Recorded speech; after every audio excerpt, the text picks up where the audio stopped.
You cannot figure this out.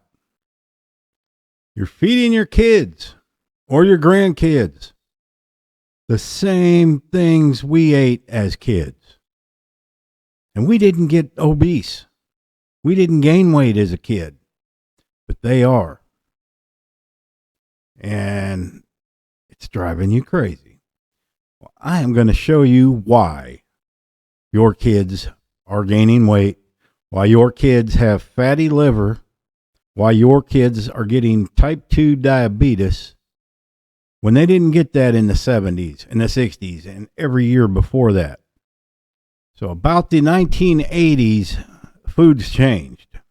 And I'm going to show you. I did some research, and I got the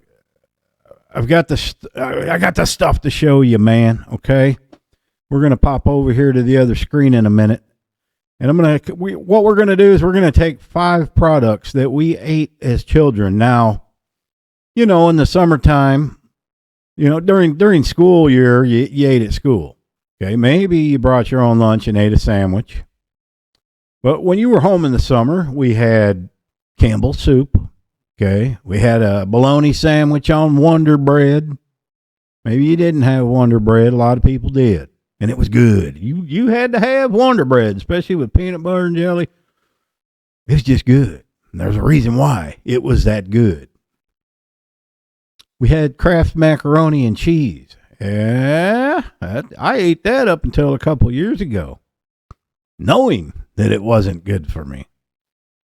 In fact, I worked across the street from the factory that made the little packets of the cheese that ain't cheese, that used to be cheese but ain't cheese no more. And that stuff stunk so bad, the smoke coming out of that place, it wasn't cheese, let me tell you. What else did we have? You know, we'd pour that Heinz ketchup all over our French fries, and it was so good and tasty. Yeah. And a few other products. Well, we're going to flip over here, and I'm going to show you the ingredients of those products in the 70s.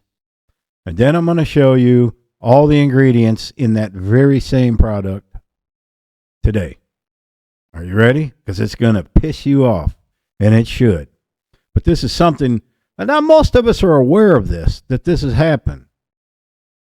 But I think you actually need to see and understand what these ingredients are doing to your bodies, especially the oils, the dyes. Let's just hop over here and take a look. Let me go over here. I'm still getting used to this. I haven't done this stuff for a while. All right, so we got, and I'm going to be jumping over. I can't figure out how to move the cursor in this window. So I'm going to be flipping. You won't see me do it, but you'll see the screen move. Okay. Number 1, we got Wonderbread, 1970s ingredients. And I'm going to go through these fairly quick. Let me get rid of that little window there. Give me a second. Get on. Oh, no, I didn't want that to happen. Let's go back up. Bear with me. Where were we at? Wonderbread. Okay. I don't think I need to see myself on that screen. I'm going to be on the browser. Number 1, Wonderbread, 1970s ingredient. Enriched wheat flour, water, sugar, yeast, salt, milk, and butter. I mean, you could almost make that at home if you knew the exact amounts, right? Yep. Okay. Let's jump over to what it is made out of today. Today's ingredients. And let me jump over here and make sure I'm still getting all this on the screen for you guys. Yep. Okay. Jumping back over to Chrome. Today's ingredients. Enriched unbleached flour with added vitamins. Doesn't tell you what it is. Water. High fructose corn syrup. There you go. That's the big change they made. Yeast. Here's the other deadly change. Vegetable oils. Soybean canola. Bad. That's where your fatty liver's coming from. Dough conditioners. Okay. What in the hell is a dough conditioner? Datums. Monoglycerides. I haven't investigated all these yet, but they don't look good. Calcium propionate preservative. You remember back in the 70s, and they probably went out in the 80s, you'd go to the 3-day-old bread store because bread wouldn't last on a shelf that long. You don't see those anymore, do you? Nope, don't need them. Bread will last 6 years. Calcium, well, we went through that. Soy lecithin, modified starch, and sugar. They've already got the high fructose corn syrup in there. Now they're going to go ahead and add a little more sugar because you know that Wonderbread, it's tasty. Added vitamins, D3, iron, folic acid. Now, in ingredients on a package, whatever there's the most of is always the first, and whatever's the least of is always the last ingredient. Okay? So, yeah, they're not putting many vitamins in there. All right, let's scroll down a little more. Major changes. Butter was replaced by oils. That's why on the carnivore, we go to butter. Sugar was replaced by high fructose corn syrup and the added preservatives and conditioners. So if you're giving your kid, now as a kid, I ate 2 sandwiches. I was a growing boy. Yeah, can you imagine? Let's go to Campbell soup.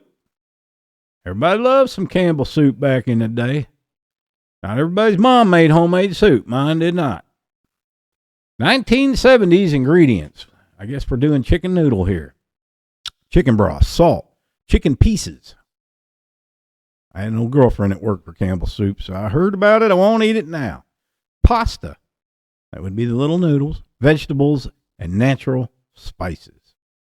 The word natural flavorings and natural spices you need to stay away from too. Let's go to today's ingredients. Chicken broth with added flavoring. Added. Don't know what it is, but they added it. Enriched pasta. Not just pasta, it's enriched now. Modified food starch, monosodium glutamate, MSG. Not good for you. Sodium phosphates. Not good for you. Preservatives. Not good for you. High sodium content. Oh, let me get back. Major changes. More sodium, because people like salt. MSG and chemical thickeners. Fewer real vegetables and meats. Are you getting what I'm selling right now? You getting angry? A lot of people, I hear them complaining about, this Kennedy and what he's trying to do. This is why, guys. They're killing our kids. Our kids are not going to live as long as we are. They're already obese, and you can hide it all you want, but look at a kid. Look at all the kids. I see them waiting on the school bus. They're all porky little things. Let's go the old Twinkies. We love them things. This one's... Stop. Would you stop scrolling? Everybody loved a Twinkie, and they quit making them for a while. Now they started making them again. But here was the 30s to 70s ingredients. Now, see, 70s was a key period. That's when it ended.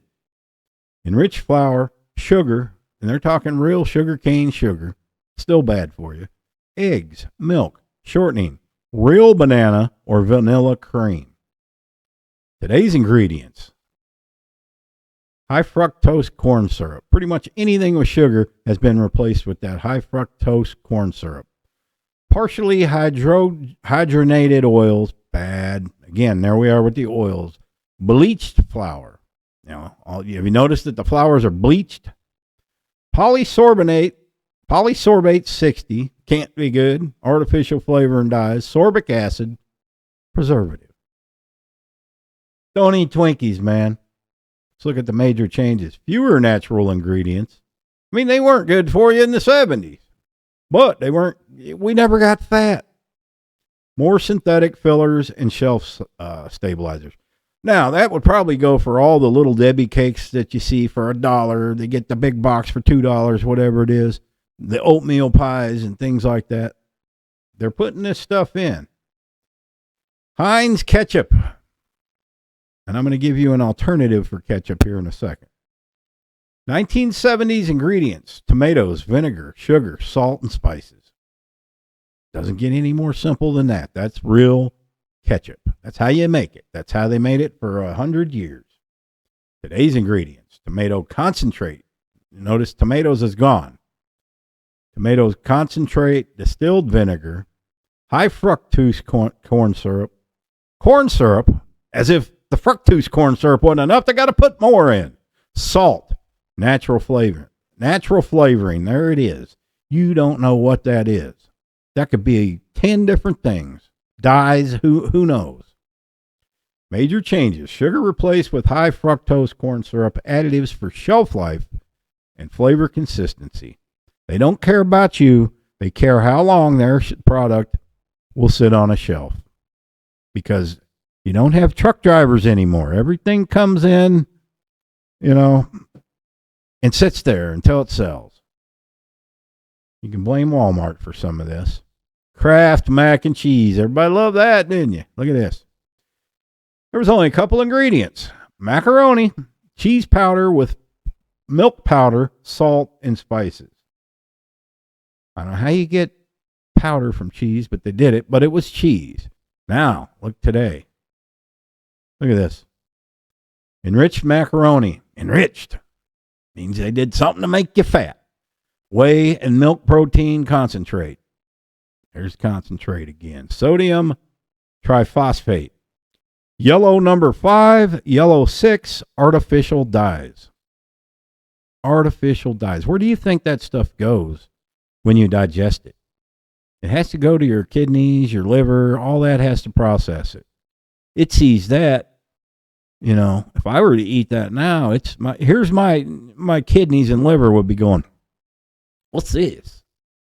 What do we do with this? I don't know, man. Store it over here. Store it over here. That's what it does. It doesn't know what to do with it or how to process it. So it stores it somewhere. Fatty liver. Added preservatives and emulsifiers. Guys, I'm not a doctor. I don't really know all this. I'm just, from what I've researched, it has to go somewhere. Major changes. Major changes, added dyes and preservatives, less real dairy, more processed cheese blend. And we're not done. Okay, I think we are done. I guess that's it. And that's the only ones I had it. I went in Chat GTP and I said, show me, let's go back. I said, show me some 1970s products. I gave it Wonderbread for the first example that kids would eat and show me the ingredients from then. A lot of these products back in the 70s didn't have labels on them. They didn't have to by law. And some of them would, but a lot of them did not. I said, show me some products from the 70s that I ate as a kid. The kids are still eating today. And so it gave me those. That's just a small example, and it's pretty much everything in the grocery store has changed like that. Hardly anything is the same foods. And so what do you feed your kids now? What do you feed them? They don't like, you going to put them on a carnivore? You can put them on, I don't know the answer. I don't. They have to start making food the way they used to, and I don't think they're going to because of greed.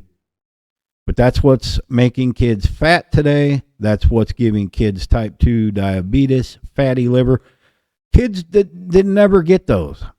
Those were unheard of for kids to get type 2 diabetes and fatty liver. Fatty liver is an alcoholic's disease. Or I had it a couple years ago in my CAT scan I had. Shows I was beginning to get fatty liver. Don't have it now because I've had another CAT scan. And that was only after a year of carnivore. It will heal itself. But you got to get these kids off this stuff. Anything, I would say, if anything, get them off the oils.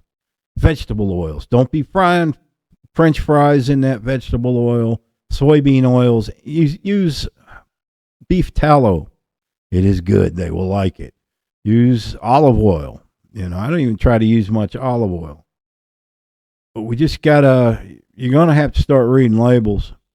And if you, I know kids like sandwiches, processed deli meats, the worst you can give them.